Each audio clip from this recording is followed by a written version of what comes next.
ये चीज़ चाहिए होती है खाना, जिसके लिए चाहिए होते हैं थोड़े पैसे, जिसके लिए चाहिए होती है सैलरी, जिसके लिए चाहिए होती है जॉब। तो ये सब नहीं था। So I was doing odd jobs जिसको बोलते हैं, मतलब छुट्टा काम, किसी ने कुछ काम दे दिया।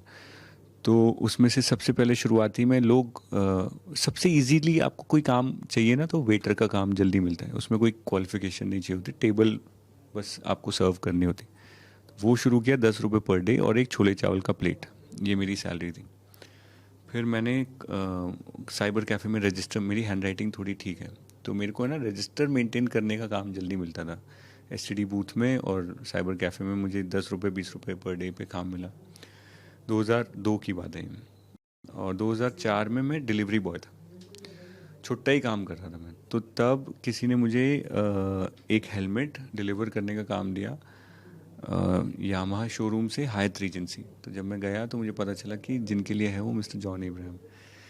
तो मुझे उनकी मैनेजर ने कहा कि वेट करने बोला है, तो मुझे लगा कुछ मेरे से गड़बड़ तो नहीं होगी, कोई स्क्रैच पैच तो नहीं आ गई, कुछ डांट पड़ने वाली है। तो फिर उतने में जॉन सर लॉबी में आए, और वो गरम मसाला वाला टाइम था उनका, Dhoom Garam Masala, and I was feeling little awkward with the distance because I was sweating.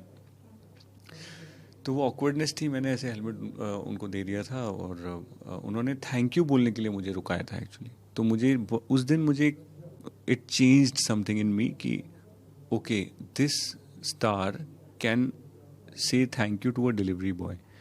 So there was a humanity lesson in 10 seconds. So that's how I met him. 2 साल पहले एक फिल्म मैंने करी जिसमें वो प्रोड्यूसर थे और मैं एक्टर था। जी हर्षवर्धन ने कहा कि उन्हें जो कुछ काम मिला वो करने लगे, छोटे मोटे एड जॉब्स, यहाँ तक कि होटल में हेल्पर तक बने। कई बार जेब में सिर्फ 10 रुपए होते थे और वो पैसे तो संभाल कर खर्च करते थे। उन्होंने ये भी कहा कि कई दिनों तक तो उनका लंच और डिनर बस एक प्लेट छोले चावल पर चलता था, लेकिन उन्होंने कभी हार नहीं मानी, सपनों पर यकीन रखा और मेहनत को जारी रखा। जॉन